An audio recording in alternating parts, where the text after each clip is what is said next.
Hello and welcome to your Fantasy Premier League one-stop shop. I'm your host Stephen Gallagher, world number 3 in points totals over the past 3 seasons. Today we're going to be building the ultimate wildcard draft for Game Week 12. We're looking at how I approach the wildcard building process. Let's get straight into it, starting with the overarching themes in how I approach it. The first thing I do is find those players that are locked into my team no matter what. We've had 11 game weeks to watch every team and all the top players, so you probably know by now who you want in your team. The likes of Salah, Palmer, they're very popular picks and for a good reason. But to select these locked players, I still like to take an analytical approach, looking at two things, which is expected data and upcoming fixtures. We want to find players with a perfect blend of these two things. Now, finding players with good expected data is easy. You can just rank by expected goals, expected assists, expected goals conceded, and so on. But how do we look at upcoming fixtures from an analytical, numerical perspective? First things first, I'm a very fixtures-oriented manager. I believe that targeting fixtures, hopping on and off players when they have good and bad fixtures is what's helped me get really good ranks in the past. A lot of people use the official FPL fixture difficulty ratings, but I disagree strongly with their ratings, mainly because they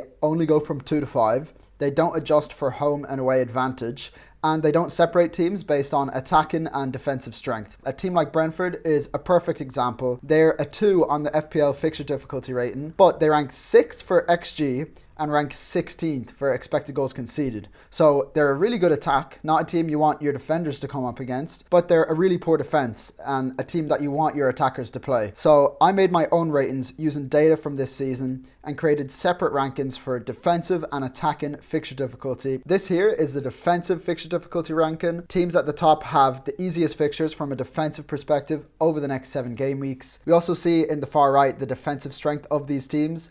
So not only are we looking at the teams with the best fixtures, but we're also looking at the best defenses with the best defensive fixtures. So let's put this analytical approach to the test, looking at expected data and fixture difficulty, starting with the goalkeepers. For goalkeepers, we're interested in clean sheets. That should be obvious. But how can we predict when these clean sheets will happen? Looking at this plot of expected goals conceded against the bonus point system, it tells us which are the most appealing assets statistically. Players in red are the most expensive and in green are the cheapest. Clearly, Alisson is playing for the best defense. Then there's Onana, who's playing for a worse defense but is racking up a lot on the bonus point system. Sells another interesting option, really good data for his price. I feel like with goalkeepers, because we're not going to use a free transfer on them, we want to pick a set and forget. So when we look at their fixtures, we don't want to look at just the next 6 game weeks. We need to look at the next 10 game weeks at least, all the way up to game week 22. And when we do that, Chelsea comes out on top as the best upcoming fixtures, and their defensive strength is also really strong. Brighton is second on the list, not as good a defense, but still quite strong. The nice thing about these two teams is that they don't have premium goalkeepers. Sanchez is 4.7 mil, Verbruggen only 4.5 mil, so they're the two standout options in nets. You can get both of them if you like to rotate. Personally, I've never done that. I've always gone for a 4 million goalkeeper on the bench. And in this team, that would be Fabianski because he's currently the only keeper at that price that plays. And for the main goalkeeper, I think Chelsea having the better fixtures and the better defense statistically leads me in Sanchez's favor. So let's lock them in there. Sanchez and Fabianski locked in. Moving on to defenders, starting with the stats analysis. We look at their expected goals conceded against their non-penalty expected goal involvement to get an idea of the players that not only play in the best defenses, but are also creating a lot of chances and getting those attacking returns. So we're looking for players in the top right, and as you can see, Trent Alexander-Arnold is the standout option here. Of course, he's injured at the moment, so not one to consider. Personally, I prefer defenders with better expected goals conceded than their expected goal involvement. Ideally, we get players with both, but there's always going to be a trade-off there. For example, Aït-Nouri. His attacking data is amazing, the best of any defender, but he plays for a poor defense. Then there's Digne. He looks to be a good combination of both stats and is also very cheap. Let's add the fixture analysis into the mix. This time, we're going to look at a span of 7 game weeks. Ideally, we won't have to make a defensive transfer over that time period, but I think 6 to 7 games is a good span to focus the analysis. Arsenal coming out on top here.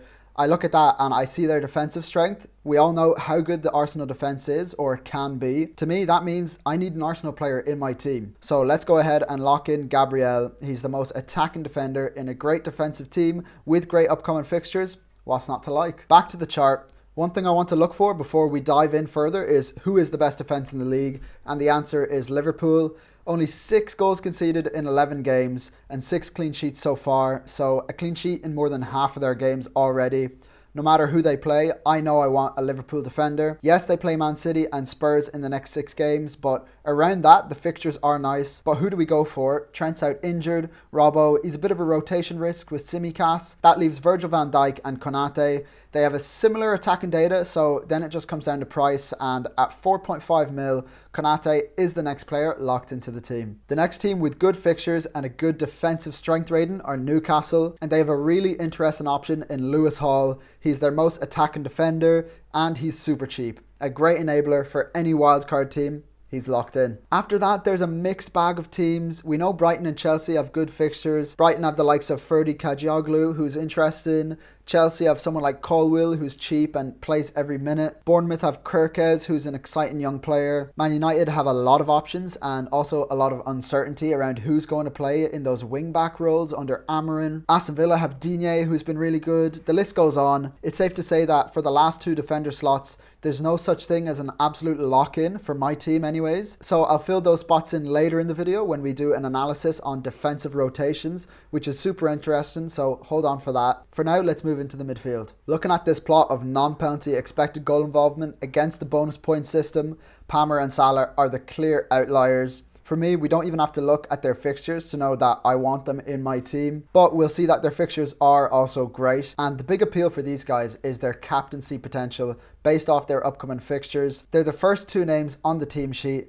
Let's lock them into the team. Other interesting players here are Saka and Mbeumo. At his price, Mbeumo has been an absolute steal. He's playing like a player much more expensive than his price. He has been playing quite wide since Wissa's return, however, and his fixtures do take a turn for the worst. So I wonder, have we seen the best from Mbeumo? Other than that, there's some cheap options putting up really good attacking data like Semenyo, Rogers, Adama. Before we look at the attack and fixture difficulty ratings, let's look at the forwards data too. Haaland is the clear outlier. The best non-penalty expected goal involvement in the league. We know what he's all about. However, he's also an outlier in terms of price, as you can see by his color coding here. I think a lot of managers are going without Haaland on their wildcards, and I can understand why.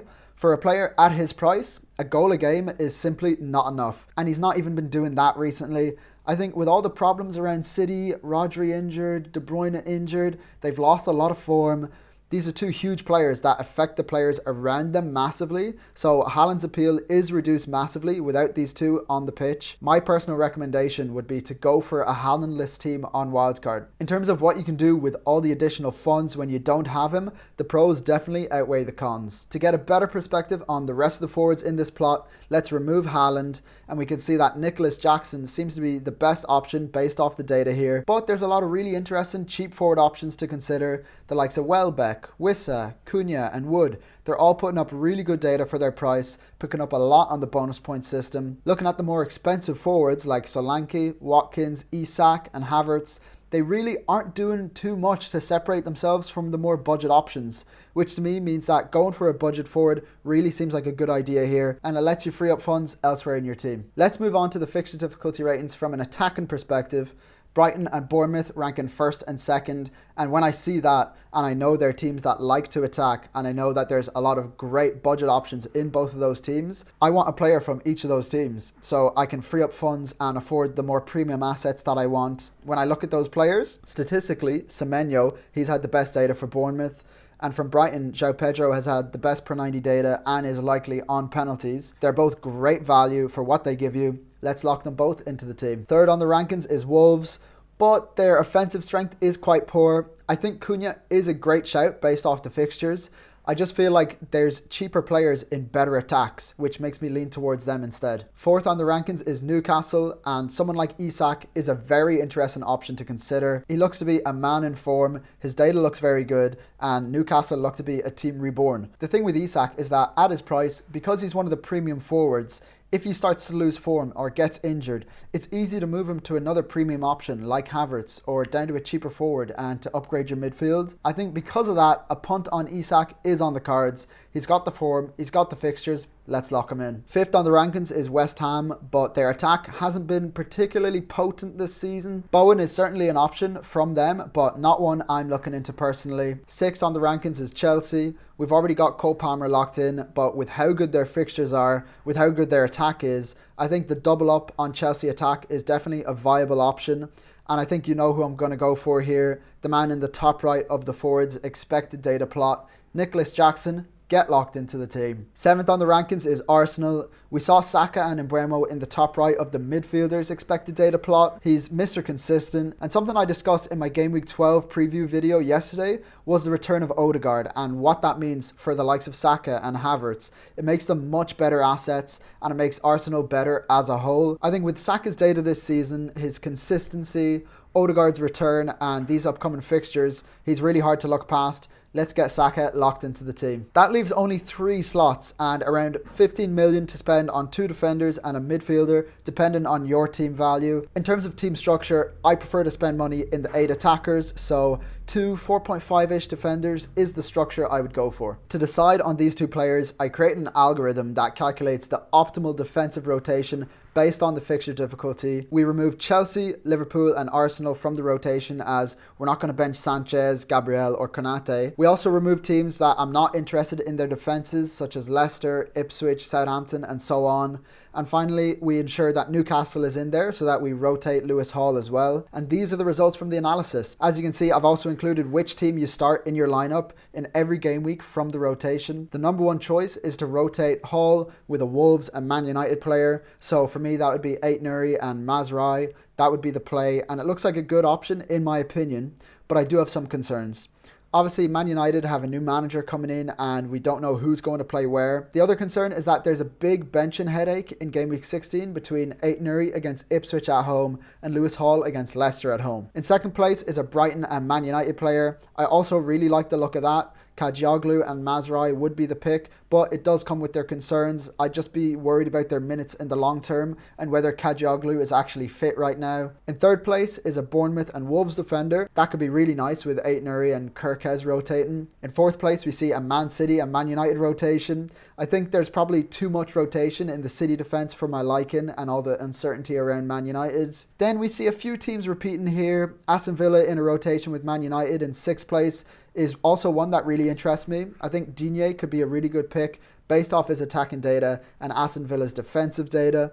But with Maatsen waiting to take that left back spot, I'm not too sure about Digne in the long term. Fulham also showing up here. They've been really good defensively this season and Robinson has been great for them. So the shortlist comes down to these 6 players. We have Aït-Nouri, Mazraoui, Digne, Robinson, Kadioglu and Kirkez. Let's go for Aït-Nouri and Mazraoui in this draft. That leaves me with 5.6 million to spend on a midfielder and Morgan Rogers is the obvious choice for me. He rotates well with Semenyo and João Pedro too, which is great.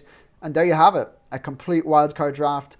But we're not done yet. There's still time to shake things up a bit. Say you really want to invest more in your midfield, you want to remove Rogers and get someone like a Bruno Fernandes or Mbeumo. Well, because there's so many great cheap forward options, you can downgrade Isak to Cunha, Wood, Wissa or Evan Nilsson in order to invest more funds into the midfield. All of these guys are good options. You can also take funds out of the defence, downgrade one of Aït-Nouri or Mazraoui to get a 4 million defender. I think the key is selecting those players in your team that are absolutely locked in no matter what. For me, that's everyone except for Aït-Nouri, Mazraoui and Rogers. And I can comfortably say that I want everyone else in my wildcard draft. I'm really happy with the structure. 2 premium defenders, 2 mid-price defenders and a cheap defender, 3 premium midfielders and 2 cheap enablers that can rotate with my cheap forward and 2 semi-premium forwards. The funds are reasonably spread out and there's safety if anyone gets injured that everyone here should play. Like I said, the only changes in this team for me would be Aït-Nouri and Mazraoui, maybe Rogers. But other than that, this team is locked in for me. Let me know what your wildcard drafts are looking like in the comments. And follow me on Twitter at FPL Gallagher to see what I end up going for. Until next time guys, have a good one.